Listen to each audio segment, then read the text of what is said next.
The signal from beyond. Commander Maya Chen stood motionless on the observation deck of the EDF Valiant, Earth's newest deep space vessel. Stars stretched endlessly before her, each one a potential home for humanity's ever-expanding reach. After 15 years in Earth's defense fleet, she had seen her share of wonders and horrors alike. But the silent message that had arrived 3 days ago had shaken her more than any alien encounter. "Commander, the Council is ready for you," Lieutenant Reyes announced from behind her. Maya nodded without turning. "Tell them I'll be there in 5 minutes." When the lieutenant departed, Maya pulled out her personal terminal and replayed the message that had arrived on an emergency frequency that hadn't been used in over 2 centuries. "To Earth Command. We survive. Eden Colony. Coordinates attached. They hunt us. Return to the stars. The Starborn need you." Simple words that had thrown Earth's military command into chaos. Eden Colony, a legendary settlement ship that had departed Earth in 2189, nearly 300 years ago, before the invention of modern FTL drives. The colony vessel had been presumed destroyed after all communication ceased 50 years into its journey. Yet here was a signal, using ancient military encryption, originating from a planetary system 80 light-years from Earth. Maya slipped the terminal back into her uniform pocket and made her way to the briefing room. Inside, the faces of 8 council members stared at her from wall-mounted screens, with only Admiral Takahashi physically present on the ship. "Commander Chen," General Winters began without preamble, "you've reviewed the mission parameters." "Yes, sir," Maya replied. "We'll arrive at the coordinates in approximately 46 hours. The Valiant is fully equipped for first contact and potential evacuation procedures." "This mission is still classified as reconnaissance only," reminded Counselor Davis, her stern face filling one of the screens. "We have no confirmation that this Eden Colony actually exists or that the signal is genuine." Admiral Takahashi cleared his throat. "With respect, Counselor, our cryptography division has confirmed the signal uses authentication codes that were never made public. Whoever sent this either served in Earth's military 3 centuries ago or somehow accessed our most classified historical archives. Which is precisely why this could be a trap," countered another counselor. "The Arcturus Collective would love nothing more than to lure one of our most advanced ships into isolated space." Maya stepped forward. "The signal specifically mentioned that they're being hunted. If this is really Eden Colony, they've survived against all odds for centuries, and now they're asking for our help. We can't ignore that." "Your humanitarian concerns are noted, Commander," said General Winters, "but your orders stand. Investigate, verify, and report back. No engagement unless absolutely necessary for your survival. Is that clear?" "Crystal clear, sir." When the transmission ended, Admiral Takahashi turned to Maya with a knowing look. "They're afraid, Maya. Eden Colony represents Earth's first attempt at interstellar colonization, before we knew what was out there. If they've truly survived all this time, then we need to bring them home," Maya finished. The Admiral's weathered face betrayed a hint of a smile. "Just remember your orders, Commander. Officially." Maya nodded, understanding the unspoken permission. "Of course, sir. Officially." 48 hours later, the Valiant dropped out of FTL on the edge of an unremarkable star system. A yellow dwarf star with 7 planets, the third one showing signs of terraforming. "Approaching designated coordinates," announced Navigation Officer Park. "Readings show Earth-like atmosphere, modified ecosystem, and energy signatures. Definitely artificial, definitely active." Maya leaned forward in her command chair. "Any response to our hails?" Communications Officer Lakshmi shook her head.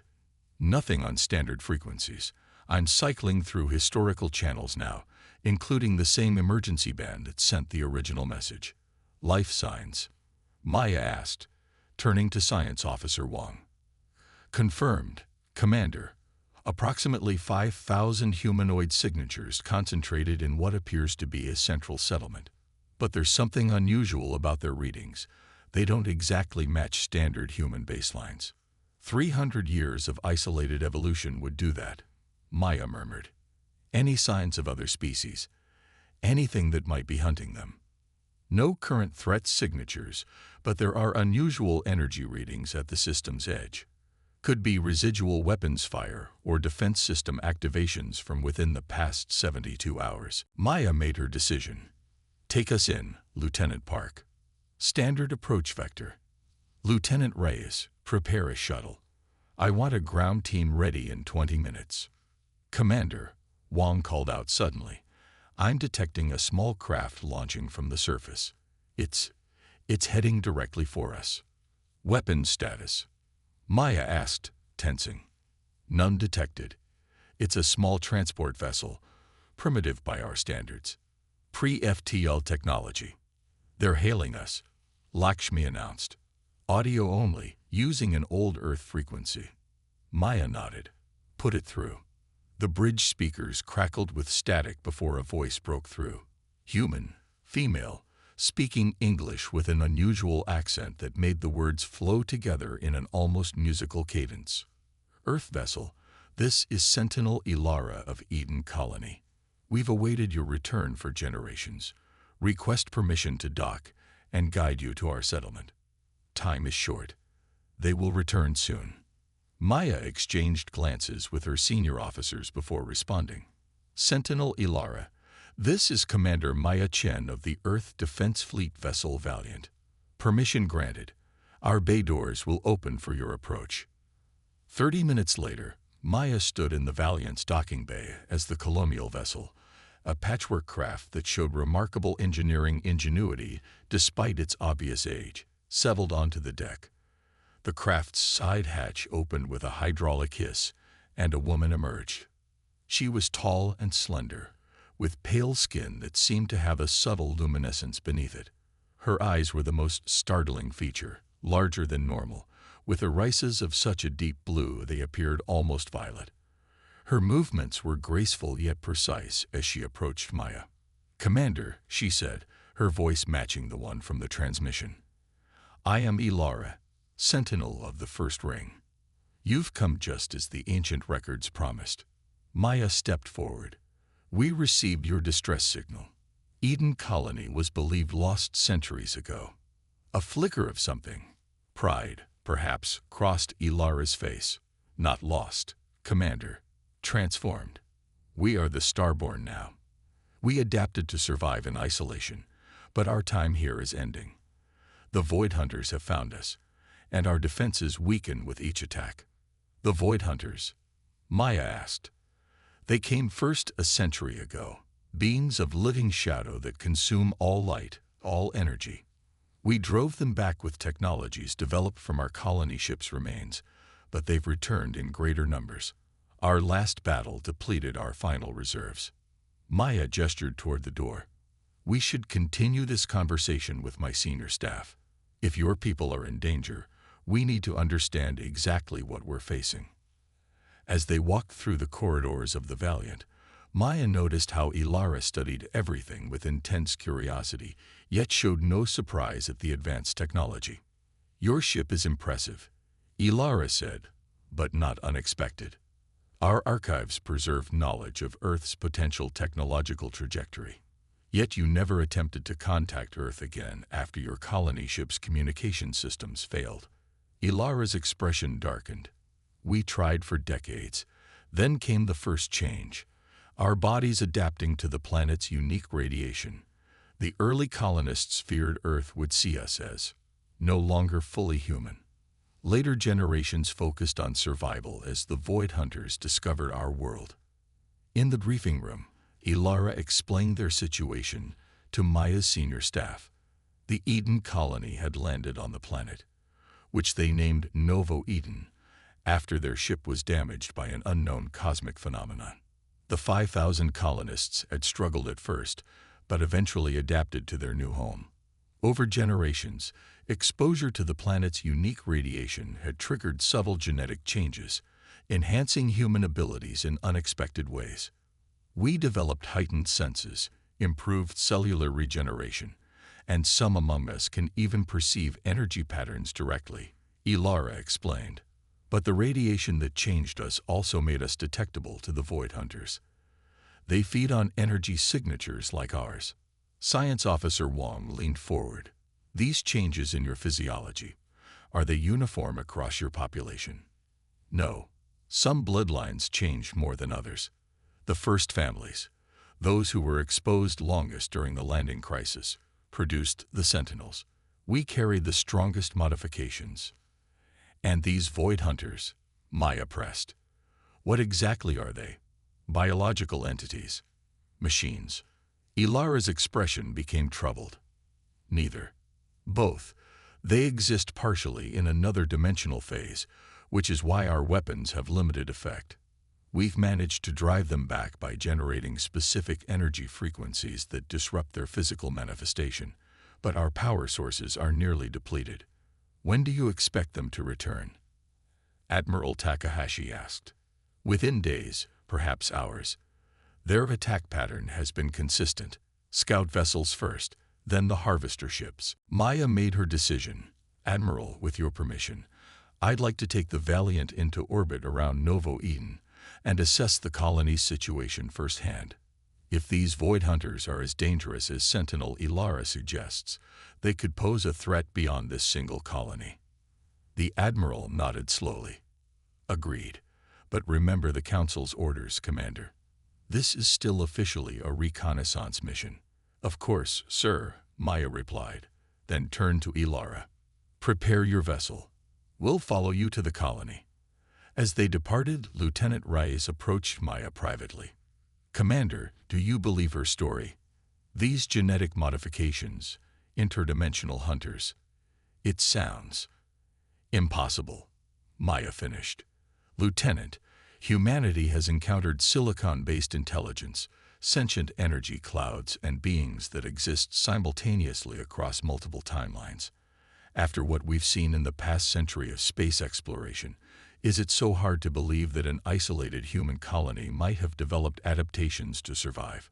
And if the Council orders us to withdraw without offering assistance? Maya's jaw tightened. Then I'll remind them that Earth Defense Fleet's primary directive is to protect human life, wherever we find it in the universe. 3 hours later, the Valiant entered orbit around Novo Eden, and Maya led a team to the surface. The colony was a marvel of ingenuity, a blend of advanced technology salvaged and maintained from the original colony ship, combined with structures built from local materials. Solar collectors and strange crystalline energy storage devices were integrated throughout the settlement. The colonists themselves varied in their appearance, some looking nearly identical to Earth humans, while others, particularly those Ilara identified as Sentinels, showed more pronounced adaptations, slightly enlarged eyes, luminescent skin qualities, and movements that seemed to defy normal human limitations. Our ancestors realized within the first generation that we were changing, explained Ilara as she led Maya through the colony's central district. The radiation from our planet's core affected our cellular structure, rewriting portions of our DNA. Some feared we would become something monstrous, but instead, we simply evolved. And the Void Hunters target you specifically because of these changes. They sense the energy patterns our bodies generate, particularly those of us with stronger adaptations. They appeared first nearly a century ago, taking only a few of us before we drove them away. Each time they return, their numbers grow, as if they'd been spreading word of our existence. They arrived at the colony's defense center, a repurposed section of the original colony ship's hull reinforced with local materials. Inside, colony technicians monitored sensor arrays while others worked on what appeared to be energy weapons. Commander Chen called out a tall man with the same violet eyes as Ilara. I am Sentinel Tarek, Defense Coordinator. Our long-range sensors have detected movement at the system's edge. The hunters returned sooner than expected. Maya studied the display showing multiple objects approaching from the outer system. How many? At least 50 vessels, including 3 we classify as harvesters, twice the force of their last attack. Maya activated her comm. Valiant, this is Commander Chen. Begin full sensor sweep of the outer system. We have multiple unknown contacts approaching. Prepare defense protocols. Acknowledged, Commander, came the response. Preliminary scans confirm approaching vessels with unusual energy signatures. They're unlike anything in our database. Maya turned to Tarek. I need to know exactly what weapons have proven effective against them. Directed energy weapons tuned to a specific frequency disrupt their phase-shifting abilities, forcing them to remain solid, making them vulnerable. But the power requirements are enormous, and our reserves are critically low. Maya made a quick decision. Lieutenant Wong, return to the Valiant and coordinate with engineering. I want our shield harmonics and weapons recalibrated to match the colony's specifications. As Wong departed, Maya studied the colony's defenses with growing concern. Their technology was ingenious but outdated. Against a determined enemy with superior numbers, they wouldn't last long. Your people have survived for centuries against impossible odds, Maya said to Ilara. Earth won't abandon you now that we found you again. Ilara's expression remained guarded. Thank you, Commander, but we've learned to rely only on ourselves. The stars have been silent for too long. That silence ends today, Maya promised. The Starborn are still children of Earth, and we protect our own. The Starborn legacy.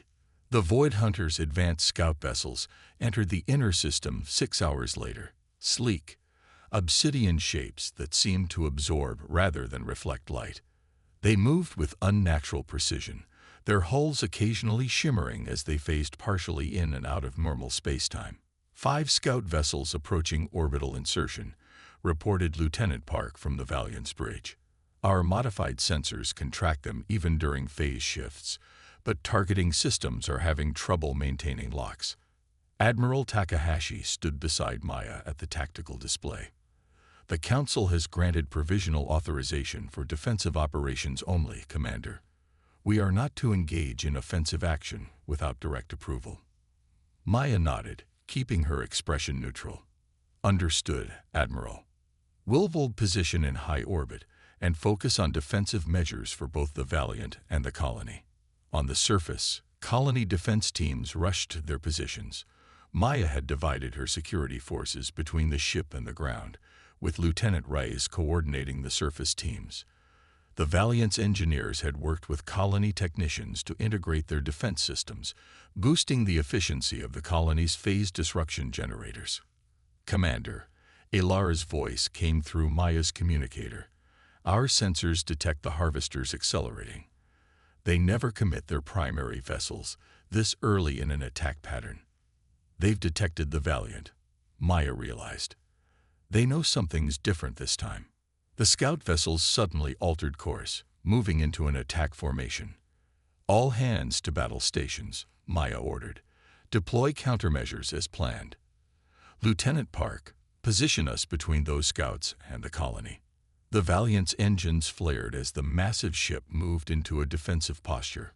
On the surface, the colony's defense grid powered up, drawing from the emergency energy cells the Valiant had provided. The first attack came moments later, dark energy beams lancing from the scout vessels toward both the Valiant and the colony below.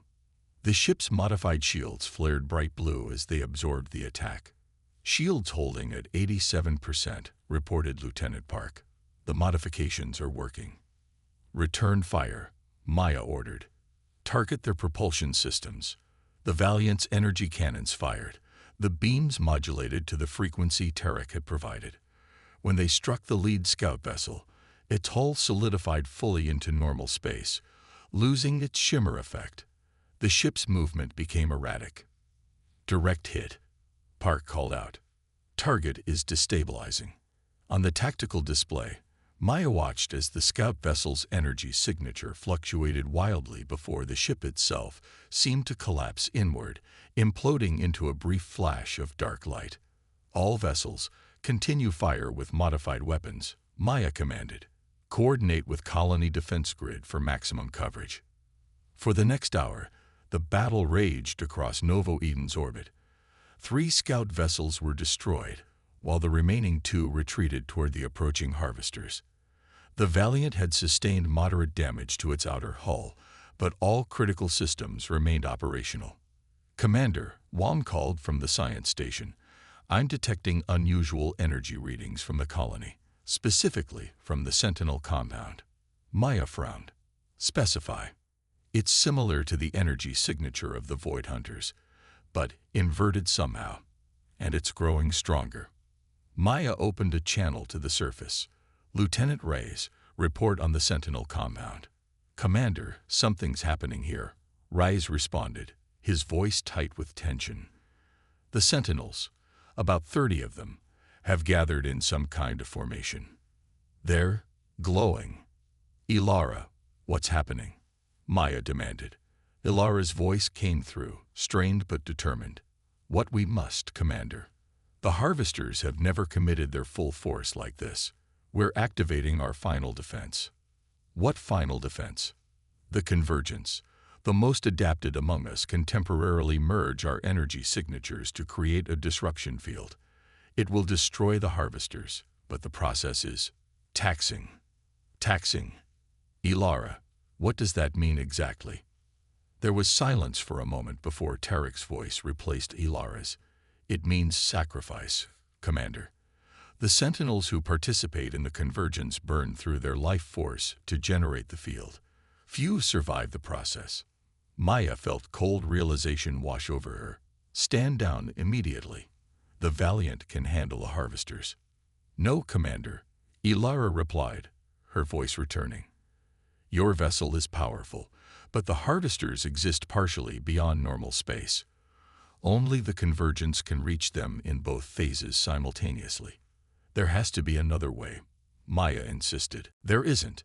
This is what the Sentinels were born for. Why our bodies adapted as they did. We're not just colonists who changed. We're weapons forged by necessity and time." Admiral Takahashi, who had been listening, placed a hand on Maya's shoulder. "Commander, tactical analysis suggests the Harvesters will overwhelm our defenses within 2 hours. If the colonists have a solution." Maya closed her eyes briefly, then made her decision. "Lieutenant Reyes, assist the Sentinels with whatever they need. Lieutenant Park, position the Valiant to intercept any hunters that survive the convergence." On the surface, the Sentinels had formed a perfect circle in the colony's central plaza. Each stood with arms outstretched, fingertips barely touching their neighbors. Their skin now glowed brightly enough to be visible from orbit, a beacon of defiance against the approaching darkness. "The convergence requires a focal point," Ilara explained, her voice growing weaker.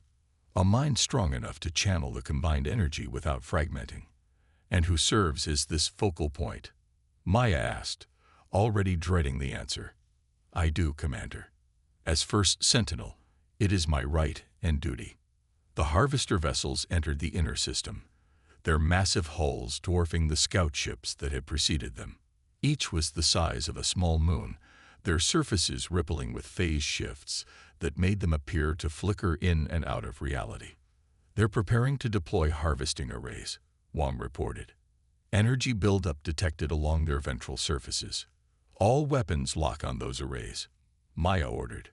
"Fire as soon as they're in range." But before the Valiant could engage, a brilliant pulse of energy erupted from the colony below. The beam, a swirling vortex of blue-violet light, shot upward, splitting into tendrils that reached toward each Harvester like seeking fingers. When the energy touched the first Harvester, the massive ship convulsed, its phase-shifting hull solidifying completely. Cracks appeared along its surface, leaking the same blue-violet light that had struck it. "Incredible," whispered Wong. "The energy is propagating through their dimensional phase connection. They're being forced fully into our reality." One by one, the Harvesters began to break apart, their hulls crumbling as if under impossible pressure. Some attempted to retreat, but the tendrils of energy followed them, relentless in their pursuit. On the surface, the Sentinels maintained their circle, but several had collapsed to their knees, still struggling to maintain contact with their neighbors. At the center stood Ilara, her entire body now a pillar of radiant energy, her features barely visible within the glow. "Ilara's life signs are critical," reported Wong, reading the data from Raya's ground team. "All the sentinels are suffering severe cellular degradation. Get medical teams down there now," Maya ordered, "and prepare the emergency transporters." The last harvester exploded in a silent flash that briefly outshone the system's sun. As it faded, the energy beam from the colony weakened, then disappeared entirely. The sentinel circle collapsed, dozens of bodies falling simultaneously to the ground.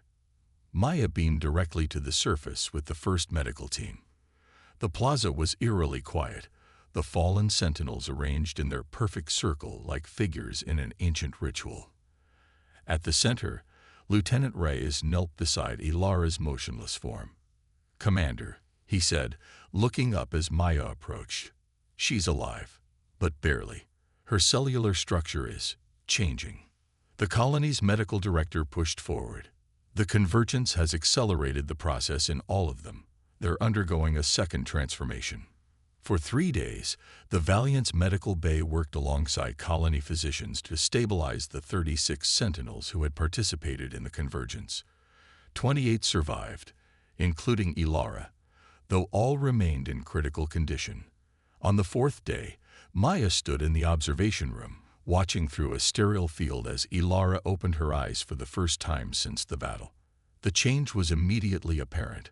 Her irises had shifted from violet to a luminous silver, and her skin now bore intricate patterns that seemed to pulse with their own inner light. "Commander," she said, her voice stronger than Maya had expected. "The harvesters. Destroyed. All of them. Your convergence was more effective than we could have imagined." Ilara nodded weakly. "And the other sentinels? Most survived. Like you, they've changed." A smile touched Ilara's lips. "The second change. Our ancestors' records spoke of it as theoretical, a final evolution, triggered by extreme energy channeling." Admiral Takahashi entered the room, nodding respectfully to Maya before addressing Ilara. "Sentinel, I just finished communicating with Earth's Council. They've reviewed our reports and have reached a decision regarding Eden Colony." Ilara's expression remained calm, but Maya noticed her hands tighten slightly on the bed's edge. "Eden Colony, or Novo Eden, as you call it, is officially recognized as a sovereign human settlement under Earth's protection," the Admiral continued. "Furthermore, given the unique abilities your people have developed, the Council has proposed an alliance rather than reintegration." "An alliance?" Ilara asked. "Yes. Your people have developed abilities and technologies that could benefit all of humanity, while Earth can provide the resources and protection you've lacked. A delegation will arrive within the month to formalize arrangements." When the Admiral departed, Maya moved closer to Ilara's bedside. "There's something else, isn't there? Something about the Void Hunters you haven't shared." Ilara was silent for a long moment. "They weren't random predators, Commander. They were sent, biological weapons deployed by a civilization far beyond the Outer Rim. A civilization that fears what humanity might become if allowed to evolve naturally across the stars. And the convergence didn't just destroy the harvesters. No, it sent a message, a warning pulse that traveled along their control network back to their creators. They'll know now that humanity, whether Earthborn or Starborn, isn't prey to be hunted." Maya nodded slowly. "Then Earth will need the Starborn more than ever. Your people's adaptations, combined with our technology, will prepare humanity for what comes next." Ilara finished. "The stars have many wonders, Commander Chen, but also many dangers. Earth has been fortunate in its isolation, but that time is ending. Then we'll face it together," Maya said, extending her hand to the Sentinel. "Earth and Starborn. The future of humanity depends on both." Ilara took Maya's hand, the patterns on her skin briefly glowing brighter at the contact. "Together," she agreed, "as it was always meant to be." High above Novo Eden, the Valiant prepared to return to Earth, carrying news of humanity's long-lost children, not merely surviving at the edge of known space, but evolving into something greater. The Starborn had returned to Earth's embrace, bringing with them both warning and hope for humanity's uncertain future among the stars.